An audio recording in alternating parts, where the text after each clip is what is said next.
Hello students, we have seen magnitude of magnetic field at a point P along the axis and along the equator. म्हणजे magnetic फिल्डची value जर P point ॲक्सिसला असेल तर ती इतकी असेल आणि तोच P पॉइंट जर मॅग्नेटच्या इक्वेटरवर असेल तर ते मॅग्निट्यूड ऑफ मॅग्नेटिक फिल्ड इतके असते.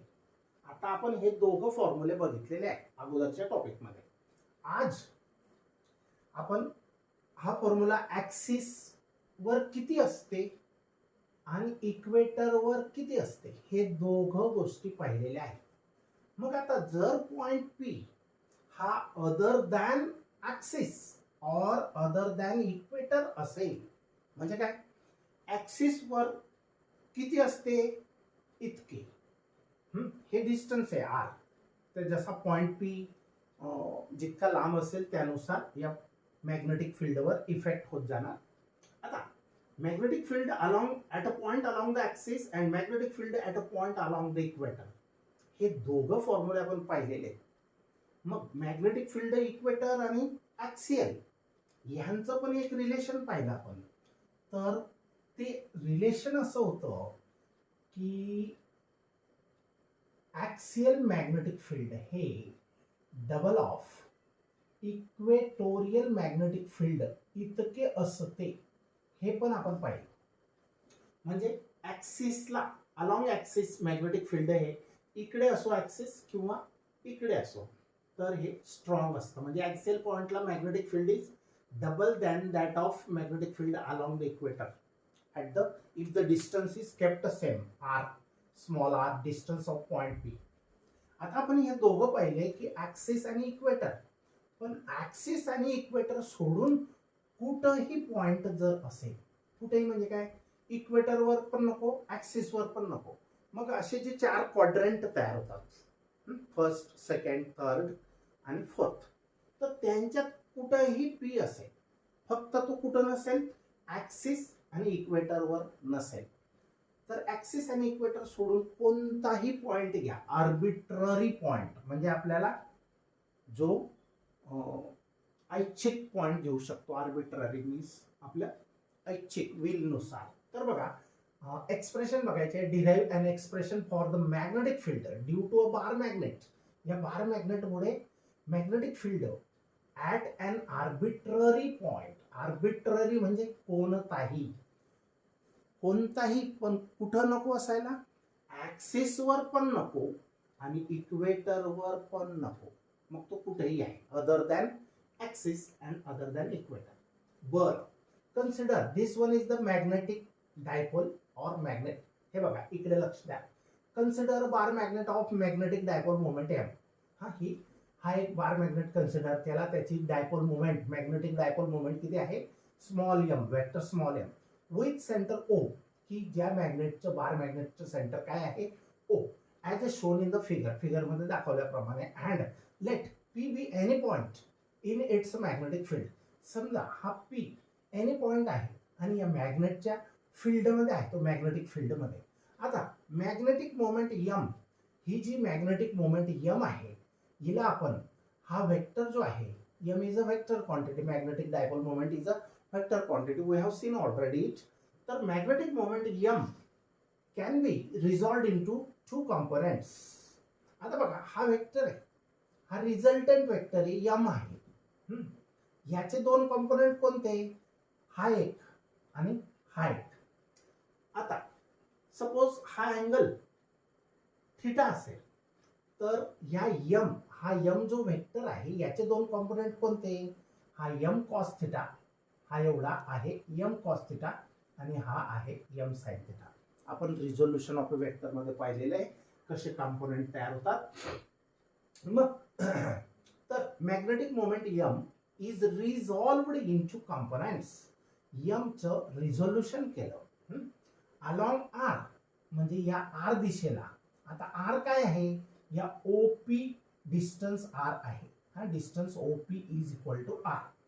तर एक कंपोनेंट जो आहे यम कॉस थिटा हा कसा आहे, अलॉंग आर, आरच्या दिशेने, हे आर अंतर आहे त्या दिशेने हा एम कॉस थिटा आहे.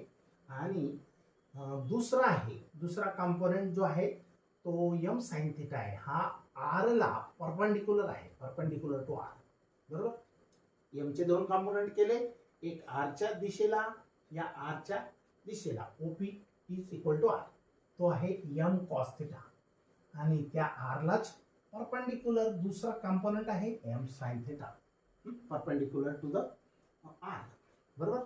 The point P is an axial point, sorry perpendicular to R. For the component M cos theta, ह्या एम कॉस थिटा साठी अलॉंग आर, हा आरच्याच दिशेला आहे. The point P is an axial point. तर आरच्याच दिशेला असणारा हा जो कंपोनेंट एम कॉस थिटा आहे त्याच्यासाठी पी हा पॉइंट कसा आहे, ऍक्सिसला आहे. हा म्हणजे हा ऍक्सिस आहे, ऍक्सियल पॉइंट. तसंच for the component M sine theta, M sine theta साठी हा एम साइन थिटा कसा आहे, परपेंडिक्युलर टू आर आहे. या आर ला हा एम साइन थिटा परपेंडिक्युलर आहे, म्हणजे इथं टोटल अँगल 90 डिग्री आहे. हा तर the point P is an equatorial point at the same distance R. म्हणजे हा जो पॉइंट पी आहे या एम कॉस थिटा साठी ऍक्सियल पॉइंट आहे आणि या एम साइन थिटा साठी इक्वेटोरियल पॉइंट आहे. बरोबर. हे बघा, for the component M sine theta is perpendicular to R. या आर ला एम साइन थिटा परपेंडिक्युलर आहे and the point P is an equatorial point. आणि पी हा एम साइन थिटा साठी इक्वेटोरियल पॉइंट असेल at the same distance R, R एवढ्याच अंतरावर. आता for a point on the axis, हा ऍक्सिस जेव्हा असेल तर ऍक्सियल मॅग्नेटिक फील्ड किती असतं, a for axial magnetic field किती असतं, μ0/4π2m/r3. हे आधी पाहिजे का आपण. मग या ठिकाणी याची अनालॉजी वापरून बी ए μ0/4π जसाच्या तसा, 2 पण जसाच्या तसा अपॉन r³ पण जसाच्या तसा, पण m म्हणजे डायपोल मोमेंटचा कंपोनेंट इथं घ्यायचा. या ठिकाणी ऍक्सियल तो कोणता आहे, एम कॉस थिटा आहे, तो घेतला. एमच्या जागेवर काय घ्यायचा, एम कॉस थिटा.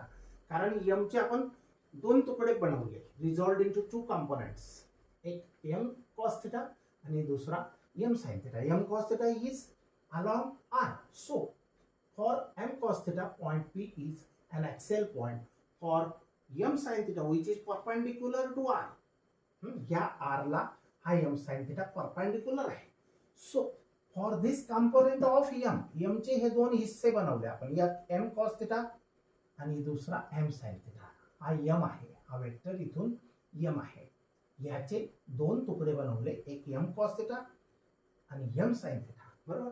मग आता या m च्या ऍक्सियल असेल, हा पी एम कॉस थिटा साठी काय आहे, ऍक्सियल आहे. ऍक्सियल आहे मग त्याच्यासाठी एम चा कंपोनेंट कोणता आहे ऍक्सियल, तर तो एम कॉस थिटा आहे. बरोबर. एम कॉस थिटा आपण अगोदरच पाहिलेला आहे.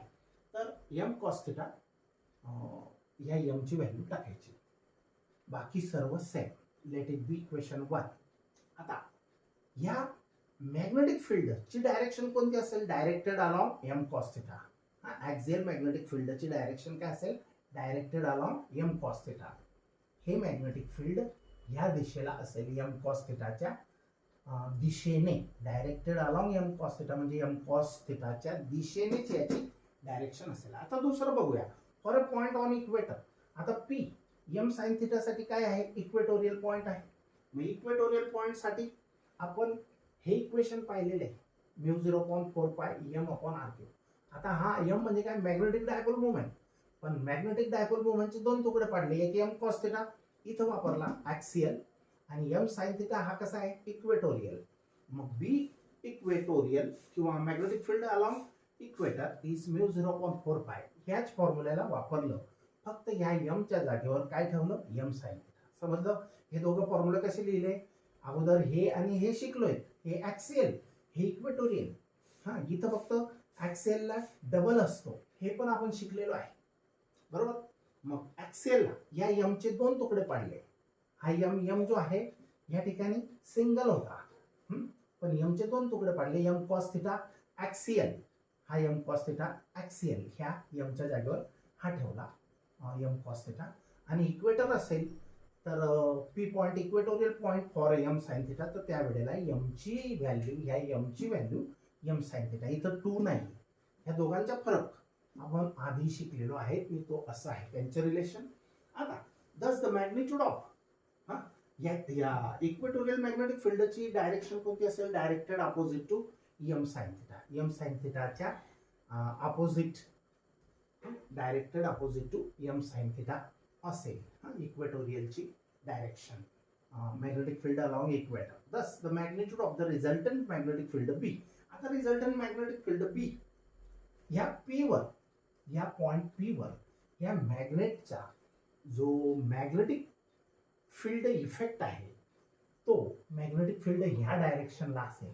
बी हा रिझल्टंट बी आहे, हा वेक्टर रिझल्टंट आहे. परत याचे पण दोन कंपोनेंट बनवूया, एक बी ऍक्सियल आणि दुसरा बी इक्वेटोरियल. बरोबर, हा बी ऍक्सियल आहे, या बी चे दोन कंपोनेंट बी ऍक्सियल आणि बी इक्वेटोरियल. आता बघा, समोरासमोरचे वेक्टर सेम असतात डायरेक्शन, याच्या जागेवर हा ठेवूया, म्हणजे बी इक्वेटर, हा पण बी इक्वेटर आहे आणि हा बी ऍक्सियल आहे आणि हा मधला बी आहे. आता बघा, आपण हा ट्रायंगलचा जर विचार केला, हा ट्रायंगल इथं बी आहे, बरोबर, त्याच्यानंतर असा जो आहे तो बी ऍक्सियल आहे, बी ऍक्सियल, बरोबर, आणि असा जो आहे तो बी इक्वेटोरियल आहे. म्हणजे याच्या जागेवर हा वापरूया, बी इक्वेटर. हा जो वेक्टर आहे हाच वेक्टर इथं आहे, म्हणजे parallel vectors have same direction. बरोबर, मग हा बी क्यू इथं वापरला. मग आता हा ट्रायंगल जो आहे बाय पायथागोरस काय लिहू शकतो आपण, हा ट्रायंगल, याची व्हॅल्यू बी आहे, याची व्हॅल्यू बी ऍक्सिस आहे, बी ए म्हणजे, आणि याची व्हॅल्यू बी इक्वेटर आहे. मग पायथागोरसने आपण काय लिहू शकतो, B square is equal to B axial square plus B equatorial square, हे लिहू शकतो आपण. बरोबर, B square is equal to पायथागोरसने काय लिहू शकतो, hypotenuse square is equal to base square plus height square. मग बेस आहे बी ऍक्सियल, बरोबर, आणि हाईट आहे बी इक्वेटोरियल, या दोघांचा स्क्वेअर इक्वल टू बीचा पण स्क्वेअर. मग ह्या बीचं स्क्वेअर रूट घेतलं तर यांना काय मिळेल, यांना अंडर रूट मध्ये टाकावं लागेल. बरोबर, हे कसं आलं समजलं की नाही. ह्या ट्रायंगल मध्ये बी हा हायपोटेनियस आहे, बेस हा बी ऍक्सियल वेक्टर आहे आणि हा जो आहे तो बी इक्वेटोरियल आहे. मग ह्याचा स्क्वेअर प्लस ह्याचा स्क्वेअर इज इक्वल टू ह्याचा स्क्वेअर. मग B square is equal to B A square plus B E Q square. मग आपल्याला फक्त बी ची व्हॅल्यू पाहिजे. मग काय आपण स्क्वेअर इज इक्वल टू, हा फॉर्म्युला असा लिहिला असता, कसा लिहिला असता, या ठिकाणी B square is equal to B A square plus B E Q square. आता आपल्याला स्क्वेअर नको पाहिजे बीचा, फक्त बी पाहिजे असेल, मग काय करावं लागेल, यांना अंडर रूट मध्ये पुटअप करावं लागेल. समजलं. मग हे आता बी ची व्हॅल्यू तयार केलेली इक्वेशन 1 पुटअप केली, तसंच बी क्यू दुसऱ्या इक्वेशन मधली व्हॅल्यू पुटअप केली. ओके, हे पुटअप केलं. ह्यांच्यामधून हे स्क्वेअर आहे, दोघं ब्रॅकेट स्क्वेअर आहे, ह्यांच्यामधून μ0/4π चा स्क्वेअर अगोदर याच्यामधून पण आणि याच्यामधून पण कॉमन घेतला आणि मग त्याला बाहेर काढलं. μ0/4π कॉमन, बरोबर, आणि तो दोघांचा स्क्वेअर, याचा पण स्क्वेअर आहे, याचा पण स्क्वेअर आहे, पण कॉमन घेतलं तर एकाचा स्क्वेअर आहे आणि स्क्वेअर रूटच्या बाहेर तो मग स्क्वेअर राहणार नाही. μ0/4π बाहेर काढला. तसंच अजून काय बाहेर काढता येईल, एम स्क्वेअर, एम पण बाहेर काढला. एम स्क्वेअर इथं तो कॉमन घ्या आणि मग रूटच्या बाहेर घ्या. आपण आर क्यूबचा पण स्क्वेअर आहे इथं, तर त्याला पण कॉमन घ्या. मग कॉमन पॉसिबली एवढं कॉमन घेतलं, राहिलं काय शिल्लक बघा, 2 cos थिटा स्क्वेअर. तसंच इथं काय राहिलं, फक्त साइन थिटा स्क्वेअर. मग आता पुढच्या स्टेपला बघा, हे कॉमन जसंच्या तसं उघडत द्यायचे. तर हे कॉमन आहे, ह्या 2 cos थिटाचा स्क्वेअर, 2 चा स्क्वेअर काय होईल, 2 चा स्क्वेअर आला 4 आणि cos थिटाचा स्क्वेअर काय होईल, cos square of theta plus sine थिटाचा स्क्वेअर काय येईल, साइन स्क्वेअर ऑफ थिटा. आता हे कॉमन घेतलेलं जसंच्या तसं आपल्याला ओढायचंय, कॅरी करायचंय. आता याची फोड केली मी, 4 कॉस स्क्वेअर थिटाची फोड कशी केली, 3 cos square theta plus single cos square theta plus हा सिंगल साइन स्क्वेअर थिटा. आता असं सिंगल का लिहिलं मी, की 1 कॉमन घेतला आणि ब्रॅकेटमध्ये मग काय राहील, cos square theta plus sine square theta, fundamental identity, आणि त्याची व्हॅल्यू काय येईल 1. हा बाहेर काढलेला 1 कॉमन आणि याची व्हॅल्यू 1, 1 इंटू 1 1, आणि हा 3 कॉस स्क्वेअर थिटा. आता याला थोडं सिम्प्लिफाय केलेलं, याचे तुकडे बनवले. 4 कॉस स्क्वेअर थिटा म्हणजे 3 cos square theta plus single cos square theta, याची फोड केलेली आहे. हा जसाच्या तसा आहे आणि हा फंडामेंटल आयडेंटिटीमुळे 1 होतो, हा जसाच्या तसा राहतो 3 कॉस स्क्वेअर थिटा. आता आपण magnitude of resultant magnitude of magnetic field, resultant magnetic field ह्या पी पॉइंटवर किती असेल, इतकं असेल. लक्षात ठेवा, आर्बिट्ररी पॉइंटला जसं ऍक्सियल पॉइंटला इतकं असतं, इक्वेटोरियल पॉइंटला इतकं असतं, तसं आर्बिट्ररी म्हणजे कोणताही पॉइंट, फक्त तो कुठं नसावा, ऍक्सिस आणि इक्वेटरवर नसावा. मग कुठल्याही पॉइंटला ह्या फॉर्म्युल्याने तो पी जर अदर दॅन ऍक्सिस आणि इक्वेटर असेल तर त्याच्यासाठीचं मॅग्नेटिक फील्ड फाइंड करण्यासाठी हा फॉर्म्युला वापरतात. आता त्या मॅग्नेटिक फील्डची डायरेक्शन कशी फाइंड करायची, या बी ची डायरेक्शन कशी फाइंड करायची. आता बी ची डायरेक्शन फाइंड करण्यासाठी अल्फा फाइंड आउट करावा लागतो. मग या ठिकाणी आपण काय करायचं, let alpha be the angle made by direction of B with R. B ची डायरेक्शन अशी आहे आणि आर ची ही डायरेक्शन आहे. बी हा आर आणि हा बी यांच्यामध्ये अँगल किती आहे, अल्फा आहे. Alpha be the angle between B and R. Divide equation 2/1, या 2 ला 1 ने डिवाइड करायचं. का तर साइन बाय कॉस यायला पाहिजे, साइन अपॉन कॉस म्हणजे टॅन यायला पाहिजे. आता बघा, बी इक्वेटरची व्हॅल्यू ही पुटअप केली इथं. This upon this, left side B equator, B axial, B equator upon B axial, magnetic field along equator and magnetic field along axial point. तर बी इक्वेटरची व्हॅल्यू ही put up केली आणि बी ऍक्सियलची व्हॅल्यू ही put up केली.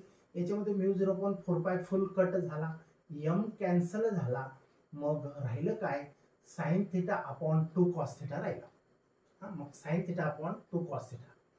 आता 2 याला मी थोडं separate लिहिलं, हा रेशो इथं, this implies that the same ratio is equal to half of sine theta upon cos theta. मग half of sine by cos काय असतो, टॅन असतो, half of tan of theta. आणि B E Q upon B जर पाहिलं तर हा ratio tan alpha आहे. हा रेशो काय आहे, टॅन अल्फाचे. आता बघा इथं हा अल्फा अँगल आहे, त्याची या अल्फा अँगल या ट्रायंगल मध्ये या अल्फा अँगलची ऍडजसंट साइड बी ऍक्सियल आहे, बरोबर. आणि ही साइड या अल्फाची अपोजिट साइड आहे बी इक्वेटर, हा म्हणजेच हा बी इक्वेटर, समोरील बाजू भागिले लगतची बाजू, बरोबर. असं आपण टॅन अल्फा लिहितो. आता अल्फा म्हणजे डायरेक्शन काढायची कोणाची, या बी जो resultant magnetic field acting at a point P due to this bar magnet, म्हणजे ह्या बार मॅग्नेटमुळे जे मॅग्नेटिक फील्ड पी वर आहे त्याची दिशा ही आहे, म्हणजे अल्फा फाइंड करावा लागेल. अल्फा काढण्यासाठी एकच उपाय आहे, तो म्हणजे टॅन. तर टॅन रेशो घ्यायचा आहे अल्फाचा. मग टॅन रेशो कसा घेतात, समोरील बाजू अपोजिट अपॉन ऍडजसंट. अपोजिट आहे बी ई क्यू, ही हा बी ई क्यू म्हणजेच हा आहे, आणि अपॉन हा B axial. B E Q upon B axial is also tan of theta. लक्षात ठेवा, याला direct tan of theta, sorry tan of alpha. तर हा टॅन अल्फा आहे आणि इज इक्वल टू टॅन अल्फाची व्हॅल्यू काय ही असेल आणि याची व्हॅल्यू तर हाफ ऑफ टॅन थिटा आहे. म्हणून अल्फा फाइंड करायचा असेल तर टॅनला तिकडे पाठवायचं, टॅन इनवर्स. तर आपण अल्फा डिटरमाइन करू शकतो. अल्फा डिटरमाइन केला म्हणजेच बी ची डायरेक्शन विथ एम ही डिटरमाइन होईल. आता बघा एक पुढचा पॉइंट आहे, the angle between direction of B and M is then theta plus alpha. B आणि एम, हा जो बी आहे आणि हा जो एम आहे यांची डायरेक्शन थिटा प्लस अल्फा आहे. हा बी आणि एम मध्ये जो अँगल आहे तो किती आहे, थिटा प्लस अल्फा आहे. Angle between direction of B and M is theta plus alpha. कसं काय, आता इकडे लक्ष द्या.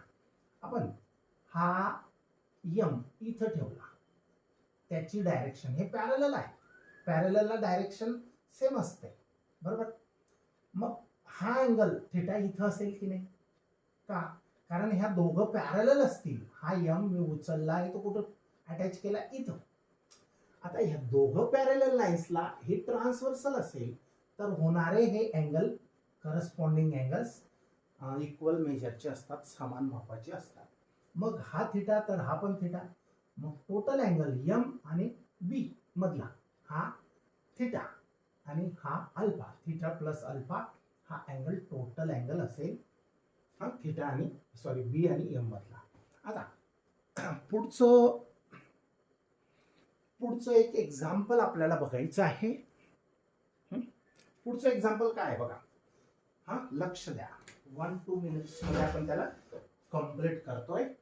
अ magnetic pole of bar magnet with pole strength of 100 ampere meter is 20 centimeter away from the center of a bar magnet.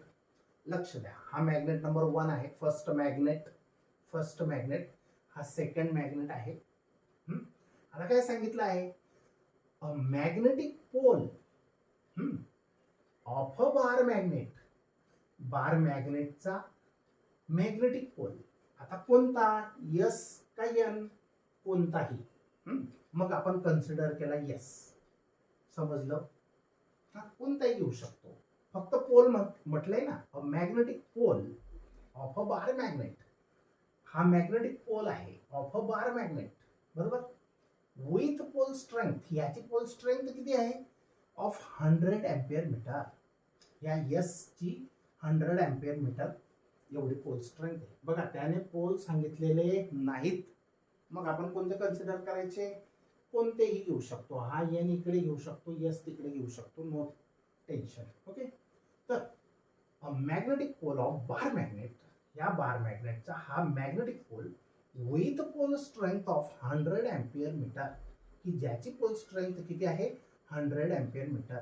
Is, हा pole, हा is म्हणजे कोण, पोल इज, पोल हा 20 सेंटीमीटर अवे फ्रॉम द, हा किती away आहे, 20 centimetre.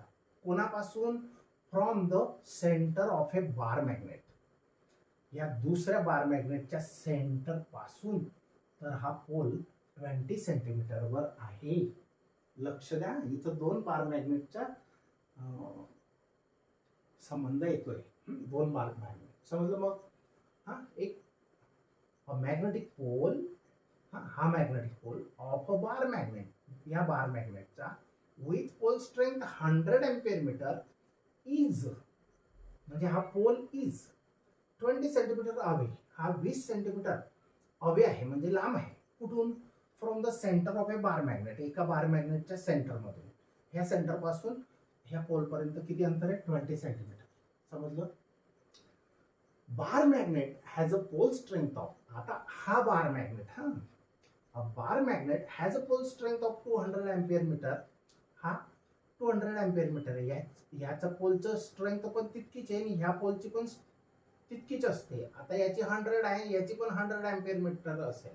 हा pole strength same असतात एकाच मॅग्नेटच्या, दोघं पोल्सच्या पोल स्ट्रेंथ ह्या सेम असतात एकाच मॅग्नेटच्या, लक्षात ठेवा. मग हा 200 एम्पियर मीटर आहे याची पोल स्ट्रेंथ दुसऱ्याची, and has a length of 5 centimetre. आणि त्याची लेंथ, आता ही लेंथ म्हणजे कोणती, मॅग्नेटिक लेंथच असते. हा ट्वाइस एल 5 सेंटीमीटर दिलेली आहे. If the magnetic pole is on the axis, जर हा मॅग्नेटिक पोल हा ऑन द ऍक्सिस असेल, कोणाच्या, या मॅग्नेटच्या, की ज्याची पोल स्ट्रेंथ 200 एम्पियर मीटर आहे आणि मॅग्नेटिक लेंथ ही 5 सेंटीमीटर आहे. याच्यापासून सॉरी, हा पोल कुठं असेल, ऍक्सिस वर जर असेल, इफ द मॅग्नेटिक पोल म्हणजे हा is on the axis of the bar magnet, या बार मॅग्नेटच्या ऍक्सिस वर तो आहे. Find the force on the magnetic pole, या मॅग्नेटिक पोलवर याचा किती फोर्स असेल ते काढा. समजलं? आता गिवन काय आहे, पोल स्ट्रेंथ दिलेली आहे हा पहिल्या मॅग्नेटची, फर्स्ट मॅग्नेट हा सेकंड मॅग्नेट आहे. तर pole strength of magnet first one किती आहे, 200 अँपिअर मीटर आहे. त्याच्यानंतर 2L हे अंतर ह्याच मॅग्नेटचं किती दिलेलं आहे, ट्वाइस एल हे अंतर म्हणजे मॅग्नेटिक लेंथ ट्वाइस एल असते कोणत्याही मॅग्नेटची, आणि ते किती दिलं आहे 5 सेंटीमीटर. मग 5 सेंटीमीटरचं मीटर कसं करणार, डिवाइड बाय 100. 100 म्हणजे 10 स्क्वेअरने डिवाइड करा, आणि तो 10 स्क्वेअर वरती आणला तर -2 म्हणजे 5 × 10⁻² मीटर्स. आता हे मीटरमध्ये कन्व्हर्शन केलं, कारण हे एसआय युनिट हा सेंटीमीटर एसआय युनिट नव्हता म्हणून मीटरमध्ये केलं. आता magnetic dipole movement small M काय असतो, मॅग्नेटिक डायपोल मुवमेंट कशी फाइंड करतात, pole strength into magnetic length twice L, म्हणजे QM ची व्हॅल्यू दिलेली 200 आणि ट्वाइस एल ची व्हॅल्यू आता तयार केली आपण 5 × 10⁻². आता बघा 205 किती होतात, 1000. 1000 म्हणजे काय, 10 क्यूब, बरोबर. 205 1000, 1000 म्हणजे किती, 10 क्यूब. समजलं?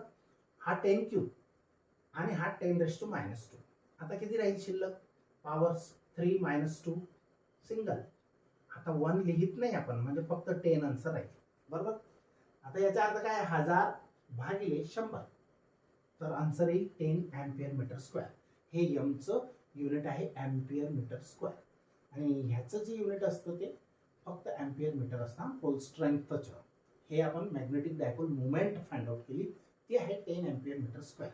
आता पुढची स्टेप बघा, for a point on the axis of a bar magnet at a distance r = 20 centimetre. हा जो r यूज करतो ना आपण अपॉन ॲक्सियल किंवा इक्वेटरला, ते r अंतर हे किती आहे, हे r अंतर 20 सेंटीमीटर आहे. परत या सेंटीमीटरला अजून मीटर करा, म्हणजे कसं बनवणार, 20/100. 20/100 केलं तर पॉइंट कुठे येईल, 2 च्या अगोदर येईल, आणि तो 0 नंतरचा लिहिला नाही लिहिला काही फरक पडणार नाही. मग 0.2 मीटर्स हे r अंतर आहे. मग आता ॲक्सियल, आता इथं ह्याच्यावर जो फोर्स आहे आणि हा पोल कसा आहे, ह्या मॅग्नेटच्या ॲक्सियल आहे, म्हणजे ॲक्सिसवर आहे. मग त्याच्यासाठी आपण हे एक्सप्रेशन वापरणार, कोणतं, ॲक्सियलचं, μ0/4π2m/r³. ओके. आता इथं μ0 काय असतो, μ0 म्हणजे परमिएबिलिटी असते. जसं ε0 काय असतो, परमिटिव्हिटी असते, तसा μ0 हा परमिएबिलिटी असते. आणि टोटल μ0/4π ची व्हॅल्यू फक्त 10⁻7 असते, फिक्स. ही व्हॅल्यू दिलेली असते ऑलरेडी, हा गिवन फॅक्ट मध्ये, इथं प्रॉब्लेम मध्ये म्हणा किंवा क्वेश्चन पेपरच्या अगोदर स्टार्टला दिलेली असते. तर μ0/4π ची व्हॅल्यू आहे 10⁻7. 2 जसाच्या तसा, m ची व्हॅल्यू आताच काढली 10, आणि r³ म्हणजे 0.2 च्या क्यूब. बघा हा फॉर्म्युल्यामध्ये व्हॅल्यूज पुटअप केल्या, फक्त μ0/4π ची व्हॅल्यू डायरेक्टली 10⁻7 पुट केली. मग 2 जसाच्या तसा, m ची व्हॅल्यू ही फाइंड केली 10, त्याच्यानंतर r³ r आहे 0.2 मीटर्स SI युनिट्स मध्ये क्यूब. आता बघा हा 2 जसाच्या तसा 10⁻7, आणि हा फक्त 10 म्हणजे 10⁻1, बरोबर. मग 7 + 1 किती, -6. हा 2 जसाच्या तसा 2 × 10⁻6 याचा क्यूब केला, हा किती 0.008. आता बघा ह्याला जसंच्या तसं इथं आणलं मी, हा 2 × 10⁻6. या 0.008 ला कसं लिहितात, हा 3 1 2 3 डिजिट्स पॉइंट आपल्याला राईटला शिफ्ट करायचा असेल, म्हणजे हा नंबर मोठा करणार आहे किती, 3 डिजिट्स, तर त्याला इकडे पॉवर्स मध्ये कसं लिहितात, हा 8 इथं लिहिला तर हे 1 2 3, पण मोठा करतोय म्हणजे 10 चा पॉवर लहान करायचा, म्हणजे मायनस घ्यायचा. राईट शिफ्टिंग असेल तर हा मायनस येतो, लेफ्ट शिफ्टिंग असेल तर तो प्लस येतो पॉवर 10 चा. समजलं? मग ह्याचं कन्व्हर्शन मी असं लिहिलं, 8 × 10⁻3. अरे हा 0.008 म्हणजेच 8/1000 आहे, बरोबर की नाही. 8/1000 आता 8 अपॉन 1000 म्हणजे 10 क्यूब. हा वरती पाठवा. 8 इंटू 10 रेस टू काय होईल -3. बरोबर. मग तो मी ह्याला असं लिहिलं फक्त. आता 2 ने 8 ला डिव्हाइड करा. 2 1 जा 2, 2 4 जा 8, बे बे चोक 8, 1/4 आला. आणि ह्यांचा हिशोब 10⁻⁶ आणि हा +3, खाली मायनस आहे, वरती जाताना काय होईल +3. मग -6 + 3 काय राहील 10⁻³ आणि हा 1/4.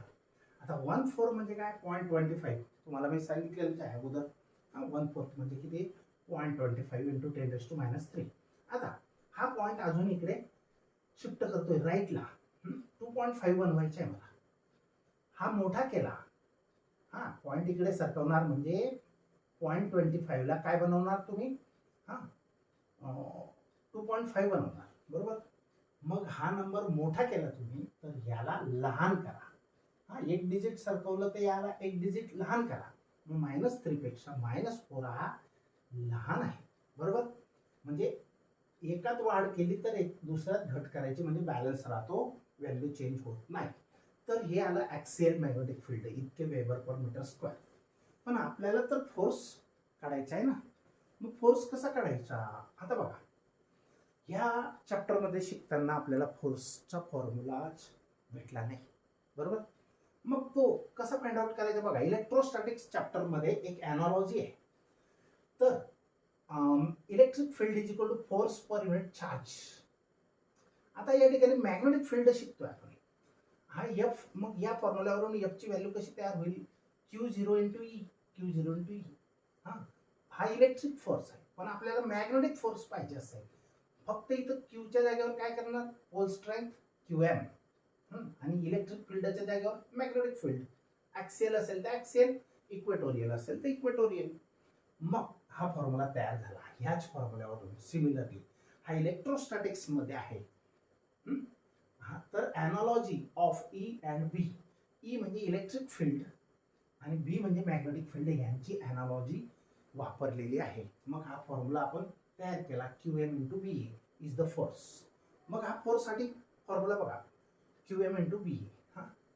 हे आता मॅग्नेटिक फील्ड आहे, may be axial may be equatorial, जे आपलं ऍक्सियल आहे इथं या केसमध्ये. मग QM ची व्हॅल्यू आपण तयार करून ठेवलेली आहे. QM ची व्हॅल्यू ह्या मॅग्नेटसाठी किती आहे 100 आणि BH आत्ताच फाइंड केलं ते किती आहे 2.5 इंटू 10⁻⁴. आता 100 म्हणजे काय 10 स्क्वेअर. हा 2.5 जसाच्या तसा 10⁻⁴ जसाच्या तसा. आता हे पॉवर्स मध्ये हिशोब करा.